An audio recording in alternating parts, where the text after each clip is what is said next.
जैसे कि आप इशू ऑफ शेयर में JNT सीखें और आज JNT में हम थोड़ा सा और भी इसके आगे बढ़ेंगे, क्योंकि आपको मालूम है कि इसमें मेनली जो होता है ना JNT पूछता है, और कभी कभी ऐसा सवाल होता है जिसमें JNT और कैश दोनों पूछ देता है। कभी कभी ऐसा भी सवाल होता है ना जिसमें JNT, कैश बुक और बैलेंस शीट तीनों पूछ देता है। तो निश्चित तौर से आज हम जो सवाल उदाहरण के तौर पर लेंगे उसमें जर्नल भी पूछा है और कैश बुक भी पूछा है।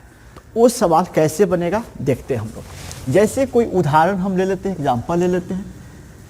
तो मान लीजिए कि हमारे पास जो भी शेयर है, ये हमारे पास suppose that number of share की संख्या दिया है 6000। देखिए हम अपना डाटा ले लिए, शेयर का दाम 10 रुपया दिया है। इस पर आपको मालूम है पहले से कॉल, ड्यू, रिसीव लिखा जाएगा।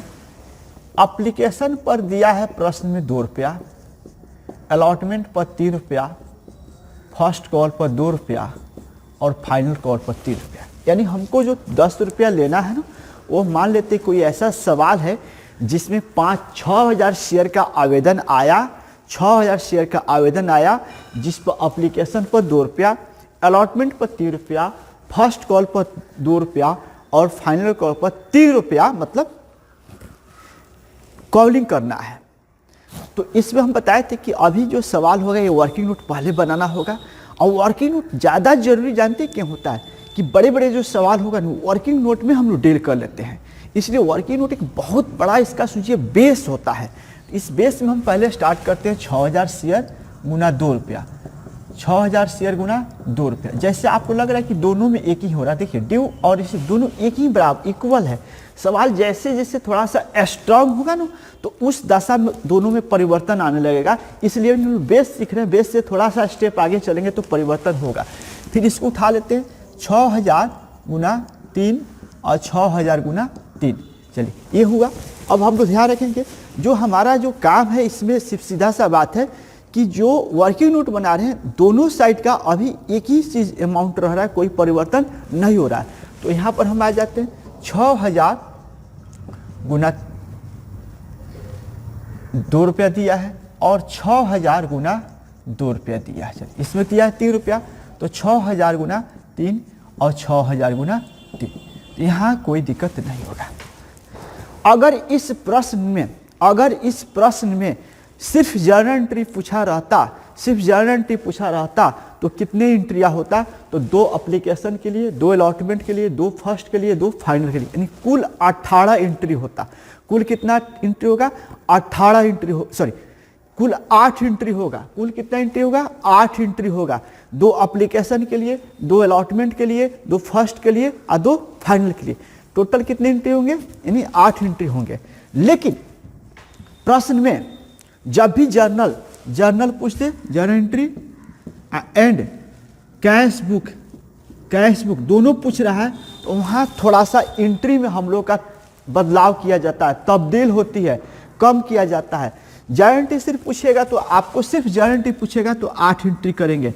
लेकिन JNT और कैश बुक दोनों पूछ दिया तो वैसे दशा में JNT 4 होता है। याद रखना कितना होगा? 4। कब 4 करेंगे? जब कैश बुक सवाल में दिया रहेगा तब। ध्यान सुनेंगे। अगर किसी सवाल को आपको मिल रहा है और इसको लिख रहा है कि आप JNT बनाए, तो आप इस JNT को 2 एप्लीकेशन, 2 अलॉटमेंट, 2 फर्स्ट, 2 फाइनल के लिए 8 एंट्री कर दीजिए, कोई दिक्कत नहीं है। कब? जब जर्नल सिर्फ पूछा रहेगा तब। लेकिन ज़्यादा कर जर्नल सवाल में पूछा रहेगा तो आप 8 एंट्री करके आगे निकलिए, कोई दिक्कत नहीं है। लेकिन कुछ ऐसा सवाल मिलता है, कभी कभी ऐसा भी सवाल दे देगा कि जर्नल भी दे और कैश बुक भी दे, दोनों बनाने के लिए कहे एक साथ, जर्नल तथा कैश बुक तैयार करें, जर्नल तथा कैश बुक तैयार करें। तो वैसे दशा में आपको क्या करना होगा ना, जर्नल और कैश बुक तो बनाना ही है, जर्नल कैश बुक बनाना है। तो जर्नल में 8 एंट्री नहीं कर 4 एंट्री करना पड़ेगा, 4 एंट्री करना पड़ेगा। तो देखिए कौन सा एंट्री गायब करेंगे, कौन एंट्री रखेंगे, उसको सोचेंगे। जैसे हम मान लेते हैं सिर्फ इसमें हम लोग JNT करते हैं, तो JNT का सबसे पहले डायग्राम लेंगे और डायग्राम में ध्यान से सुनेंगे, समझेंगे। जितने ऑनलाइन क्लास में स्टूडेंट हैं ध्यान से सुनिए, इसमें देखिए पहला जो एंट्री होता था एप्लीकेशन के लिए 2 एंट्री होता था, याद कीजिए सबके लिए 2-2 एंट्री हम कराते थे। एप्लीकेशन के लिए कितने एंट्री कराते थे? 2। एक बैंक पहले होता था, एगो बिना बैंक वाला होता था। तो जरा गौर से सुनिएगा मेरे बात को, बैंक वाला एंट्री इसमें नहीं करना है, यानी 2 एंट्री एप्लीकेशन के लिए होता था ना, और 2 अलॉटमेंट, 2 फर्स्ट 2 फाइनल, सबके लिए 2-2 एंट्री होता था। आज संजोग से देखिएगा एप्लीकेशन में भी एगो बैंक वाला है, अलॉटमेंट में भी एगो बैंक वाला है, फर्स्ट वाला में 2 में से एगो बैंके वाला है, और फाइनल में भी 2 में से एगो बैंके वाला है। क्लियर?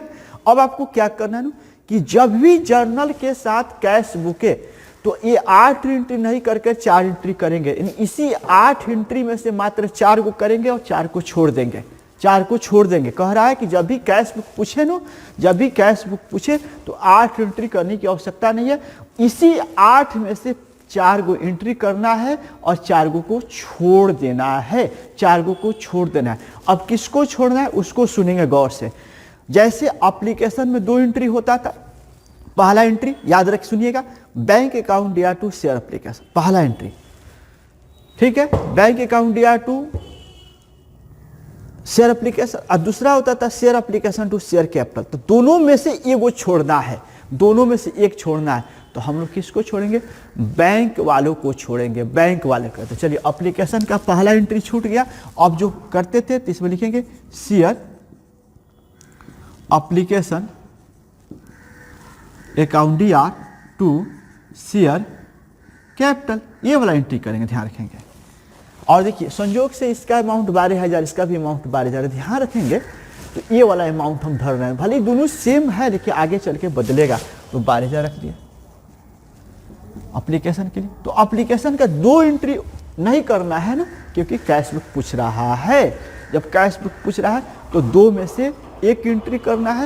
एप्लीकेशन के लिए 2 एंट्री होता था, बैंक वाला को छोड़ देना है, ये वाला एंट्री करना है। अब उसी प्रकार अलॉटमेंट में जाते हैं। अलॉटमेंट दूसरा नंबर एंट्री, जैसे आप भी देखते होंगे अलॉटमेंट के लिए 2 एंट्री होता है, एक बिना बैंक वाला, एगो बैंक वाला। तो अब आपको उसमें से एक को छोड़ देना है। किसको छोड़ना है?